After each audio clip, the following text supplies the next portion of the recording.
Hello. All right. Good morning. Thank you for joining us once again, our Wednesday session, and the last one for this year, because tomorrow we will not be available, but you can still reach us online. Good morning, Dr. Johnson. Good morning. Welcome to Conversations with Dr. Johnson. Well, thank you. I hope he has something good to say today. You or me? Us. Us. Yes. We have something good. We're going to talk today about that idea called diabetes. I call it an idea. I don't call it a disease.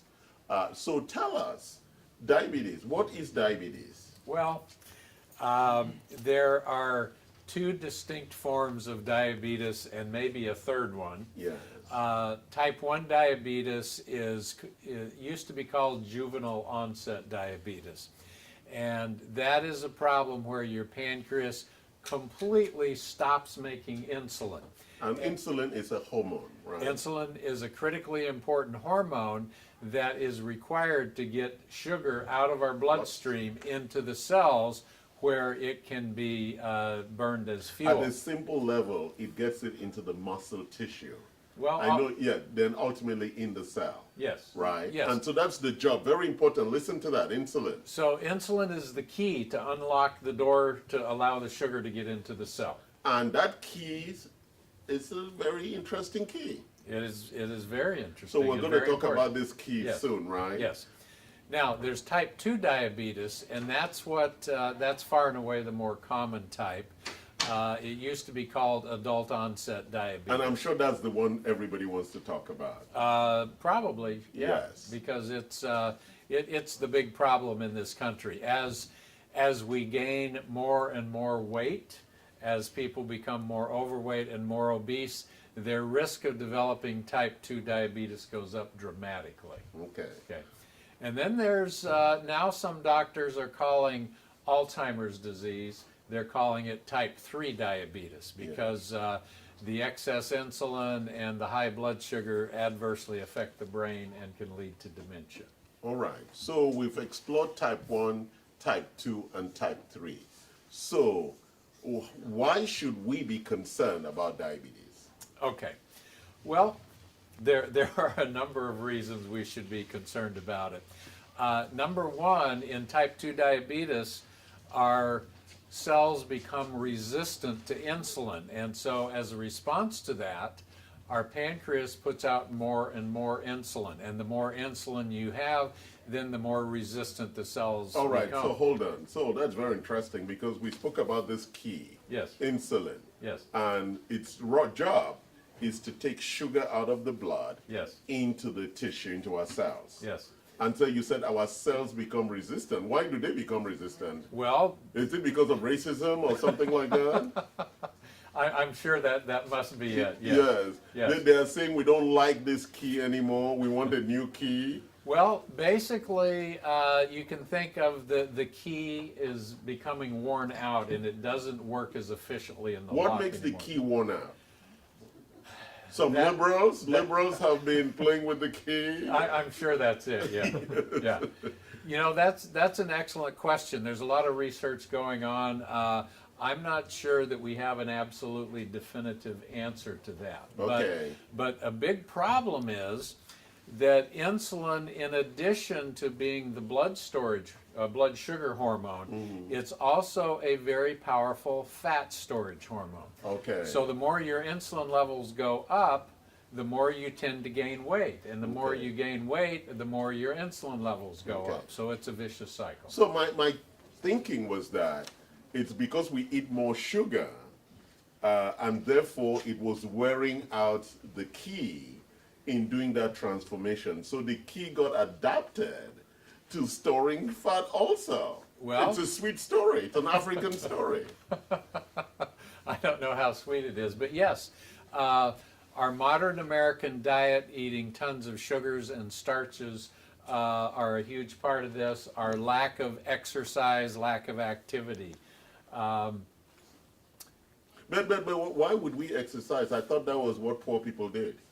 They walk, they don't have cars, Yes. they ride bicycle. And they're healthier, aren't they? What a crime. That's sadness, because in the old culture they used to call this disease the disease of the rich. Sure. Right? The king died early because he never exercised. Because he thought exercise was for poor people. And So he, now you he want ate to, all the pastries. yeah, Yes. so now you want rich people to exercise and Sure. become like poor people? Yes, That's kind of yes, sad. very much so. All right, so we need to exercise. Yes.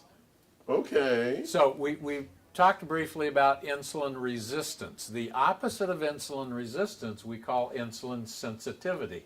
Our cells are sensitive to insulin, and that's a good thing. And that would come when you exercise. Exercise improves insulin sensitivity. Sensitivity. Weight loss, if you're overweight, improves insulin sensitivity. Okay. So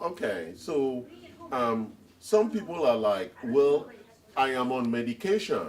Yes. Why should I worry? They prescribed me, oh, I know you told me this, that the worst prescription for diabetes is insulin. Well, now it depends. For type 1 diabetes, it's It's required. good, yes. Okay. For type 2 diabetes, it basically says to me that their doctor has gotten lazy. Oh, well, we're not Why are controlling. you being so polite? I thought as a Republican or as a conservative, you are very mean in your thinking. You're saying they are lazy. I thought they become stupid and weak and ignorant. Well, I wouldn't use those words, but Okay. I'll leave those words to you. Okay.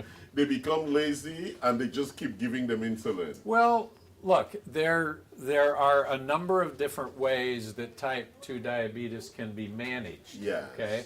And there's a lot of different drugs available, and it can become a little complicated and confusing. And Yes. so if they're having trouble controlling the blood sugar, then they'll tend to just say, okay, we're going to have to put you on insulin. Personally, I think that's a horrible idea because Yes. type 2 diabetics already have too much insulin. Yes. And giving them more insulin is not really the solution to the problem. Because the pathway that's the healthy pathway, is that this key insulin is taking the sugar out of the blood into the cells. Yes. As we begin to develop insulin resistance, the pancreas produces more insulin. Now the insulin also begins the fat messenger. Yes. Right? Yes, So yes. now it prefers the fat messenger role than the role of taking it into the muscle. Well, I don't know if it prefers it, but it's just that's what happens. And so if I give more insulin, I'm just encouraging it to become a fat carrier. Yeah, you're tending to exacerbate the problem. Wow. So what is your thinking for somebody who is with this type 2 problem? Okay. What's the proper way Well, you would advise them? We've got to clean up their diet. Yes. We've got to clean up their lifestyle. We've got to get them exercising. Yes. We have to make sure their hormones are balanced. Okay. Many type 2 diabetics have an undiagnosed low thyroid condition and an undiagnosed low testosterone condition. And so Even for women? yes. Oh, really? Well, low thyroid is more common in women than it is in men. Oh, wow. And the reason for that is because men don't get pregnant. Well, but it could be the reason to why a lot of the women are looking crazy and crazier. Oh, wow. Oh, I don't know any such women, do you? Well, you're the one dating, so you should find a lot of them. They come for dinner and you're like, get me out of here. They have a low thyroid issue, right? So let's go. So you said about type 2, and let's talk about type 3, then we're going to go back into some of the diagnostics. Well, treatment for type 3 is the same as type 2. It's Yes. just that in this particular case, the ill effects of the diabetes are seen most prominently in the brain, So causing dementia or Alzheimer's. yeah, because we know that too much sugar in the blood causes stress, right? Yes. Well, and it suppresses our immune system. So those are the consequences. Yeah, everybody's heard that people with comorbidities or underlying conditions like diabetes are more susceptible to COVID. Because, yes. Sugar suppresses our immune system Yes. very quite good. significantly. Okay. And it does so for about 6 to 8 hours after we eat that sugar. So we eat sugar at breakfast, we have that Pop-Tart. Our immune system is suppressed. At lunch, we have something with sugar in it, whether it's a candy bar or coffee whatever. and tea with sugar. That suppresses our immune system all afternoon. Then we eat dinner and have dessert, and now that suppresses our immune system through most of the nighttime. And so we're susceptible to everything coming at us. Yeah, whether it's COVID, whether it's a cold, whether it's a flu. Yeah. So what are the end states? Why is diabetes such a terrifying illness, but most people are not terrified of it? Well, what are the hidden outcomes at the end state for diabetes? Everybody has heard that diabetes can cause blindness, it can cause strokes, it can cause heart attacks, it can cause heart failure, it can cause kidney failure, it can cause amputated feet. Wow.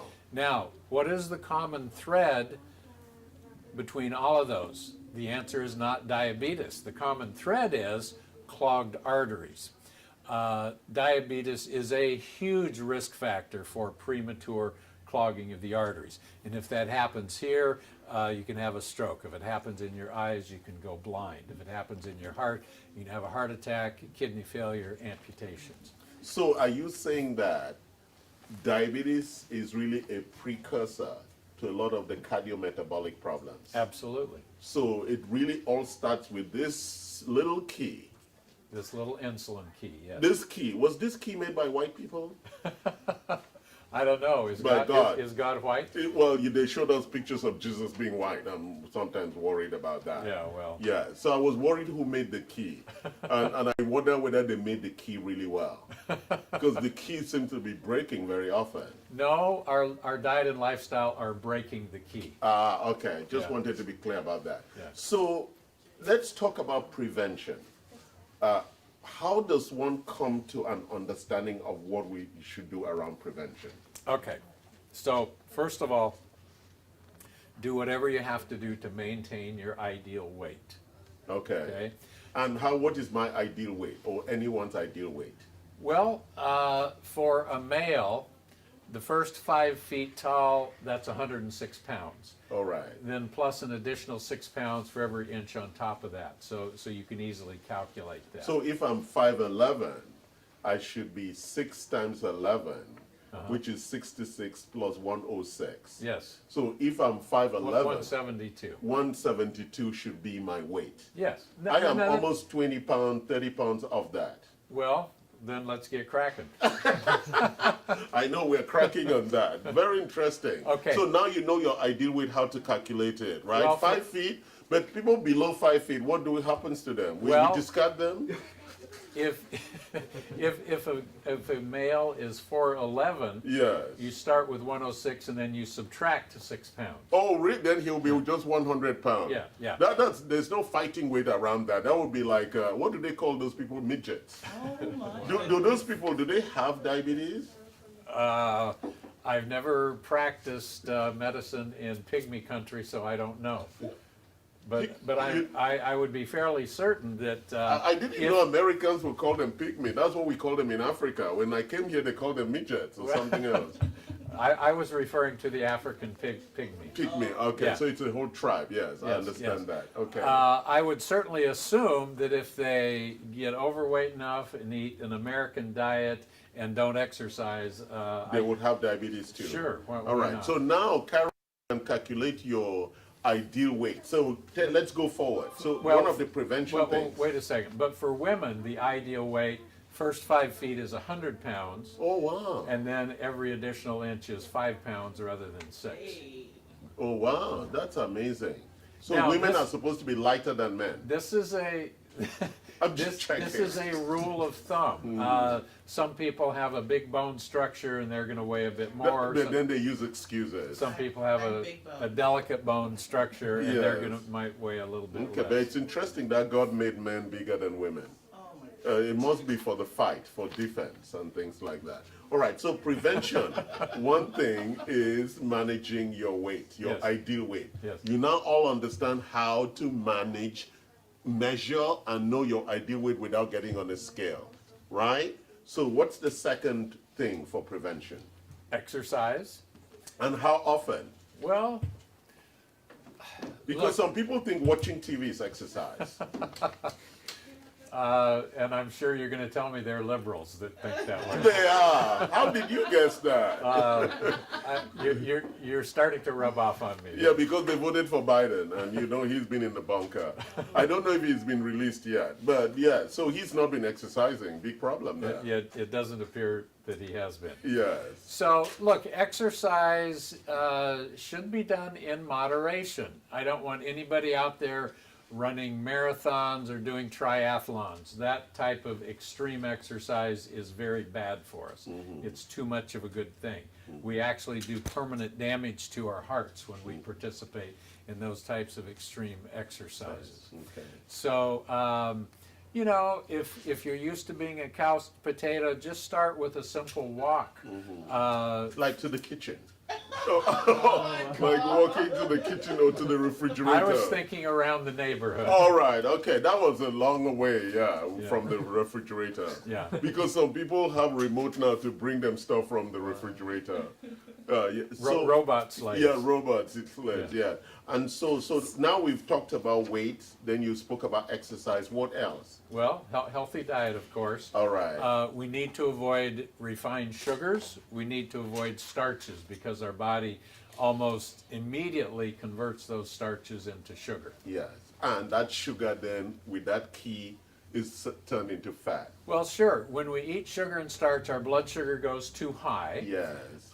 That triggers our pancreas to put out this surge of insulin, which is not only going to bring your blood sugar down, but it's also going to trigger weight gain for most people. All right. So that's one. What else? Okay. So we spoke about carbohydrates, refined carbohydrates. Yes. What else? Okay.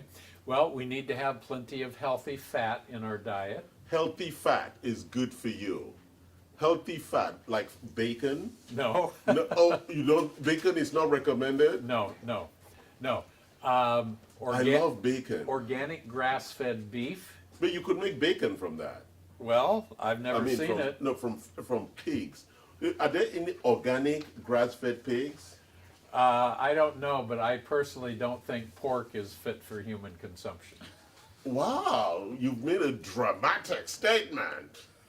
Pork is not fit. Pork is fit for who? Just for Vietnamese people? Or Chinese people? I don't know. Or Korean? Not humans. Oh, not humans. Not You humans. should not eat pork. Well- And why is that? Because I think our audience would love to know. They love bacon, guys. That- We're the bacon people. The answer to this is very, very complicated and involved. Do we have time for this? Yes, we do. Okay, all right. I think it's an important point. Okay.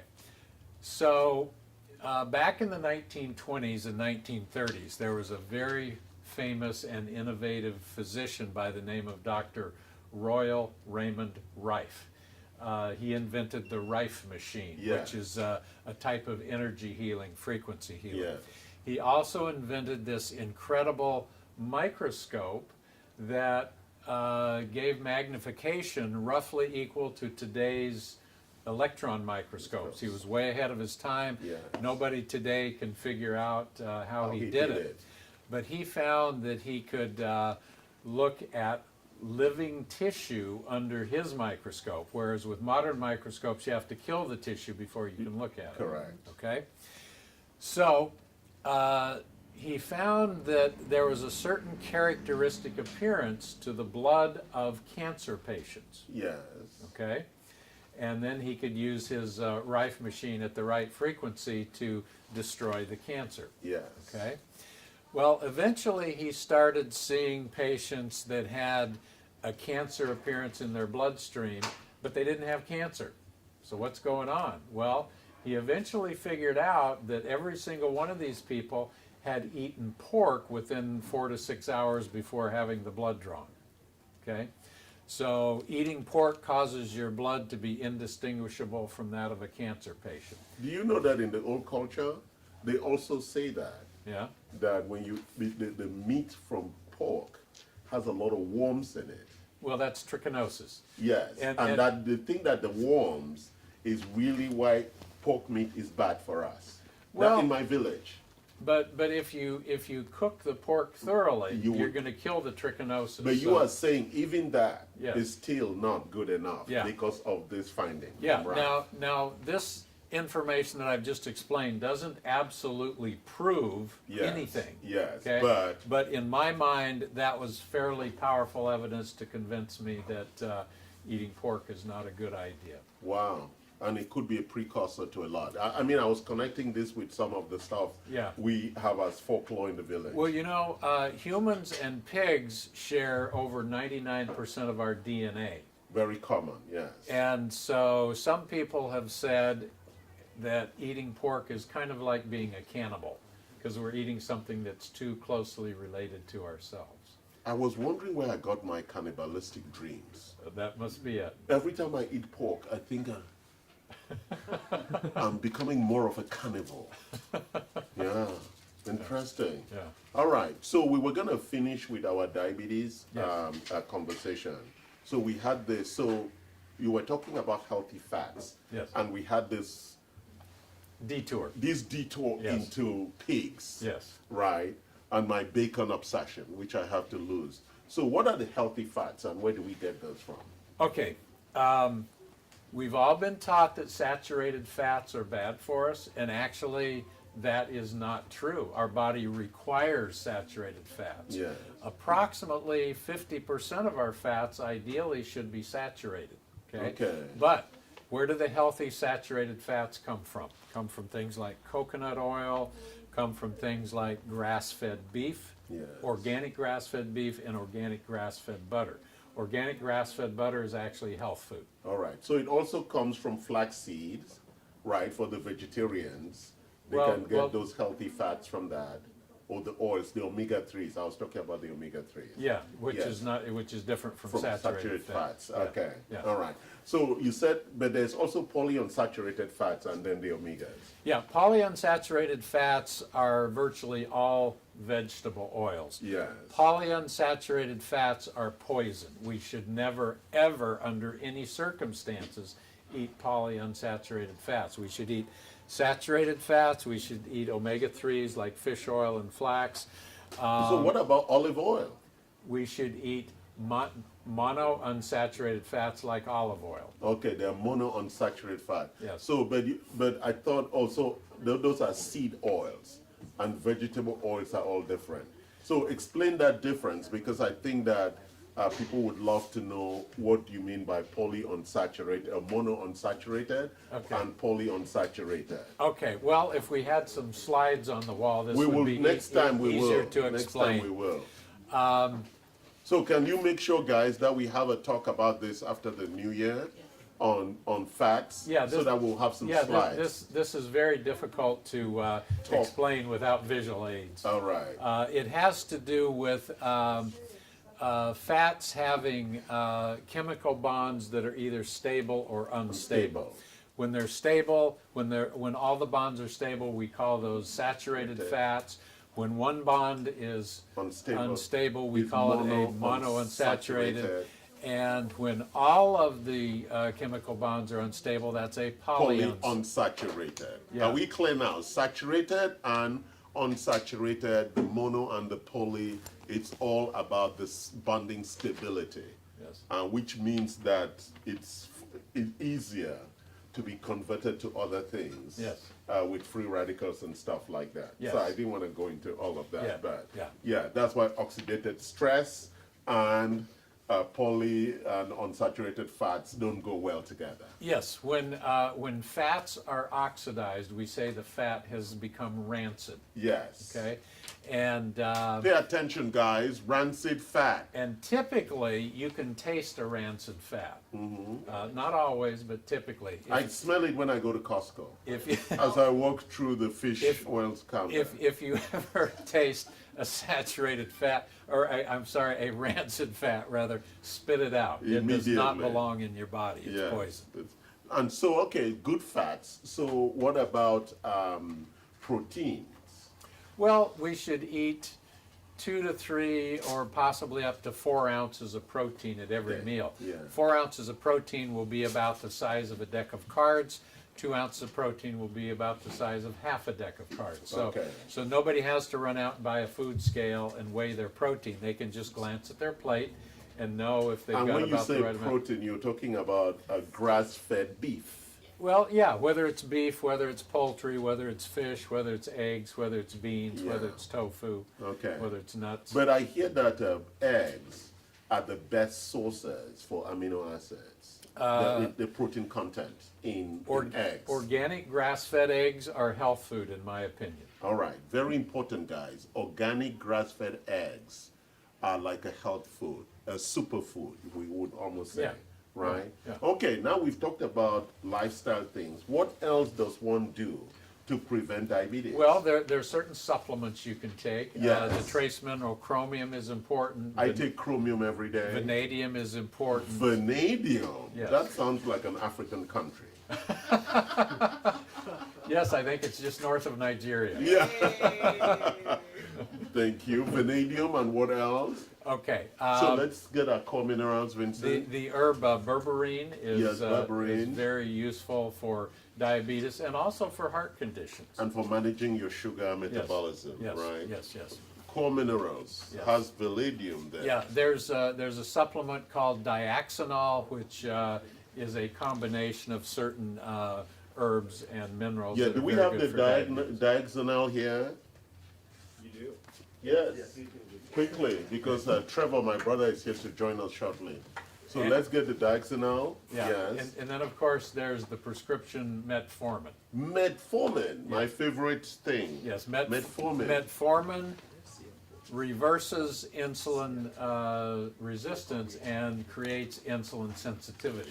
But there's some research and some concerns around metformin and some cancer conversations. There's some concerns for people saying if you are not diabetic, using metformin might be instigating other things. Are you aware of that? I have not seen any credible evidence of that. In fact, the research is showing that people who take metformin, whether they're diabetic or not, tend to live 5 to 10 years longer. There's a powerful anti-aging benefit. And you're talking about low dose, right? What is the recommended dosage for metformin? 500 milligrams? 500 milligrams Which is what I take. twice a day. Twice a day. Yeah. So that's 1,000 milligrams Yeah. a day. And then some diabetics don't get adequate blood sugar control, and they have to go up to 1,000 milligrams twice a day. Twice a day. Yeah. Okay. But if you're just taking it preventively, you wouldn't need that. Yeah, 500 Right. twice a day. Right. So let's talk about this Diaxinol. What were you saying about Diaxinol? We have Trevor here, our man from Orthomolecular.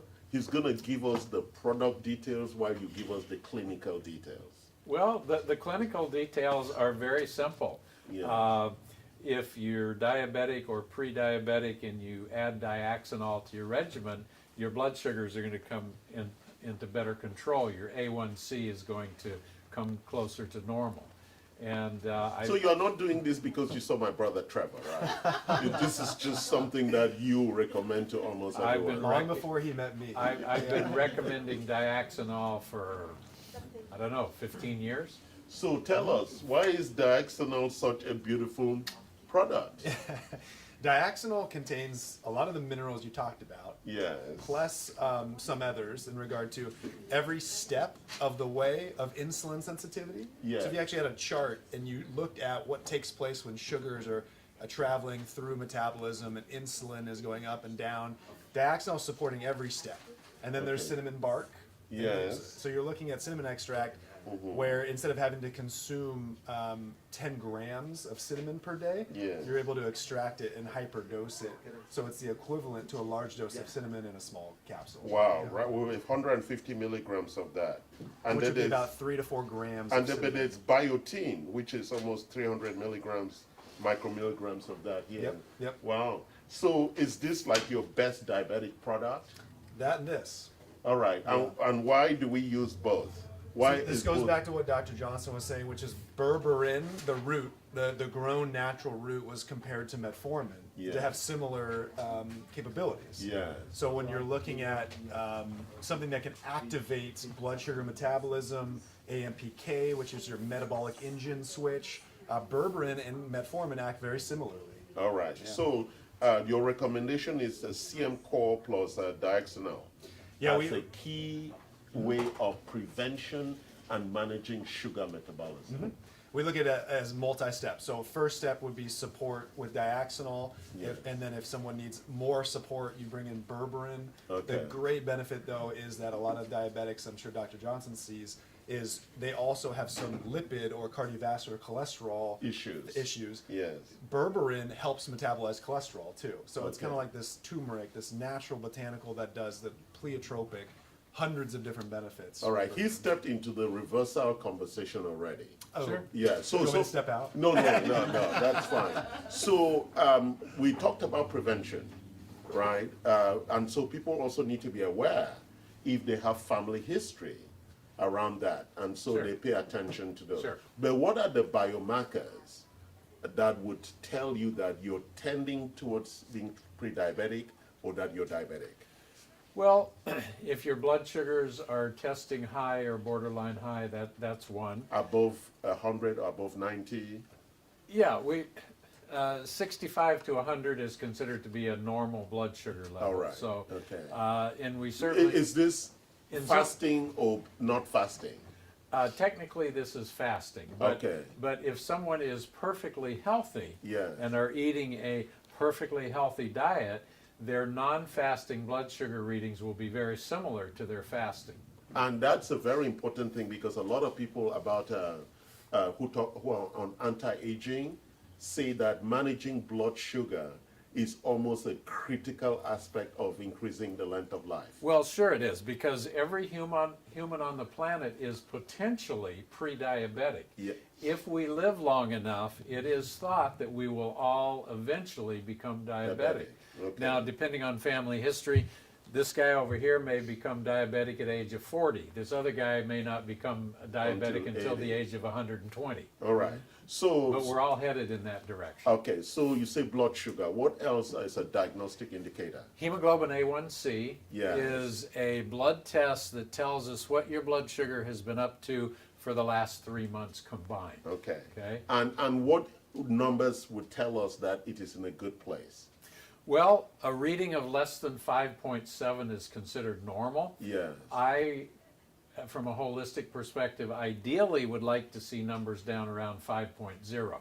The Okay. catch is most people can't quite accomplish that, but that is a worthwhile So goal. 5.0 for you, and what else? What other biomarker? Well, So we have glucose, we okay, have so- HbA1c. So A1c 5.7 to 6.3 is pre-diabetes. Yeah. 6.4 and above is considered to be diabetic.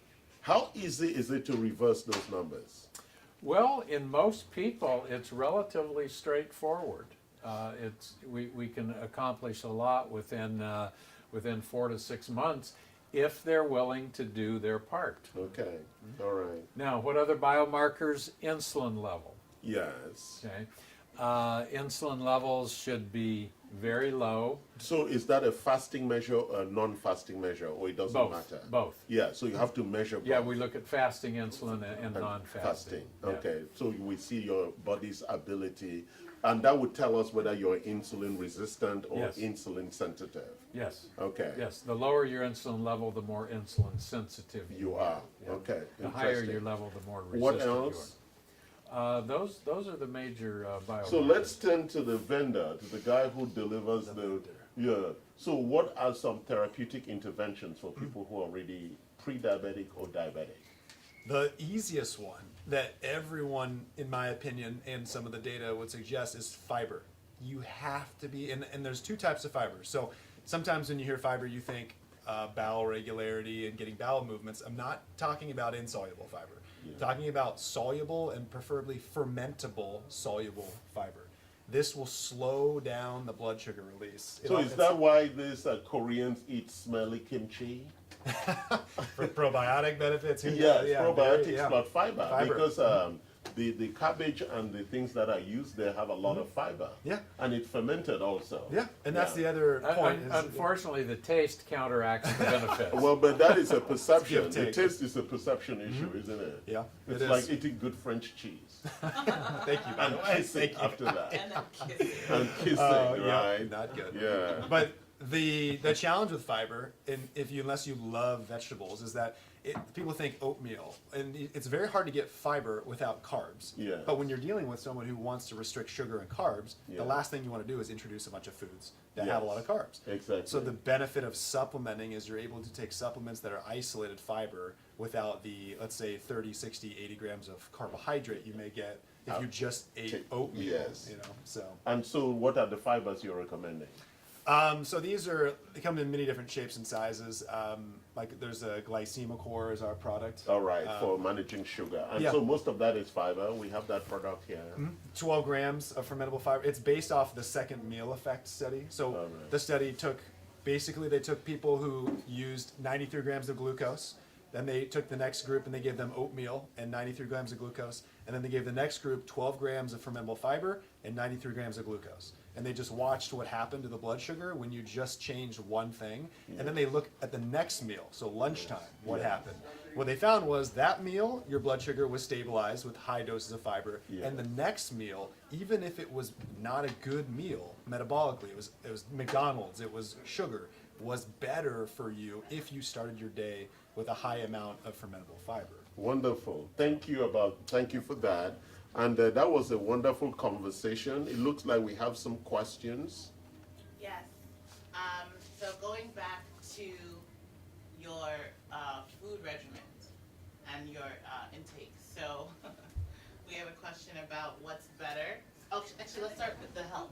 So health and wellness, you were talking about exercise. Yeah. The question was, 10 minutes on the turbosonic, is that sufficient enough exercise for someone who's pre-diabetic? Well, in many cases, it probably would be. You have to take it on a case-by-case basis.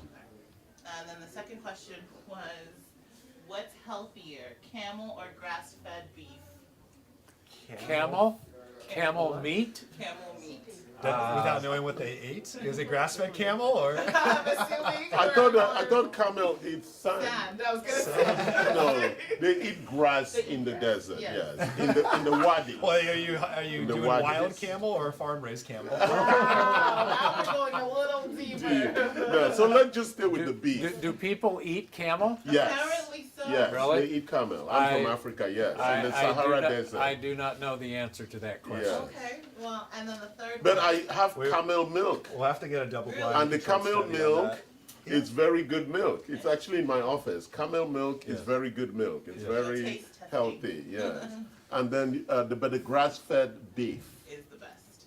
obviously Organic. Organic. And then there was a second question on that, and this is going too much into food, but someone said, is Kobe better than Wagyu?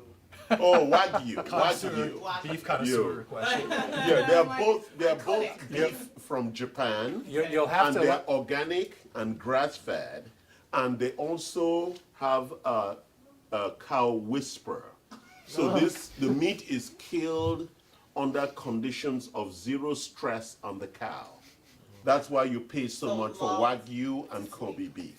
Yes, you'll have to let your bank account decide for you if those are reasonable. And from what I've Exactly. heard, they use different types of omega-3 foods in these Yes. Wagyu beef. So Yes. yeah, you're just getting back to the you are what you eat. Yes, exactly. Any other questions? Yeah, there's two more questions. One was, so, because you were talking about the sugars and the dietary for people who are diabetic, and you said no carbs and, carbohydrates and no. Such. Well, I didn't say no carbs. I said no sugars and no starches. Yes. Now, the thing that makes a carbohydrate healthy is the presence of fiber, lots of fiber. Yeah, that was The thing that makes it unhealthy is the absence. Of So, fiber. so virtually all processed foods have had the fiber removed. So we want to eat a natural whole food diet. We want to cook from scratch. So then someone. And most of the people who love processed food are liberals. Oh, okay. Because they're lazy and they don't want to make the effort of actually buying healthy food. So someone asked that question actually is soluble fiber. You said soluble fiber and fermentable soluble fiber. Which one is better and which one is easier to access? That's Well, those are synonyms. So fermentable is a type of soluble. So if you get one single type of fiber, so they offer glycemocor. Yes. It is fermentable and soluble. Oh, Yeah. that's So, yeah. the way you want to go. Yes, that's Fermented. from a cardiovascular and blood sugar perspective. Management. If someone's trying to get their bowels, that would be soluble fiber. Got it. Thank Okay, you. That's it. wonderful. Well, thank you. And 2020 has been a year of amazing, amazing good things. We have been blessed because we're alive. The people who didn't make it have gone. Just make sure you don't go before we get into 2021 and stay with us and come here. And let's teach you how to survive 2021 also. Thank you, Thank you. Trevor. Love from visiting from Molecular, and the amazing Dr. Johnson. Thank you, Charles.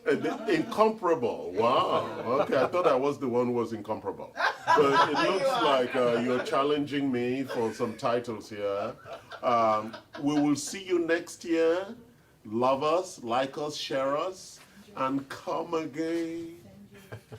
Yes, send your topics you want to talk about so we could have visiting dignitaries explore this in a lot more detail. Thank you very much for joining. Thank you. Bye-bye.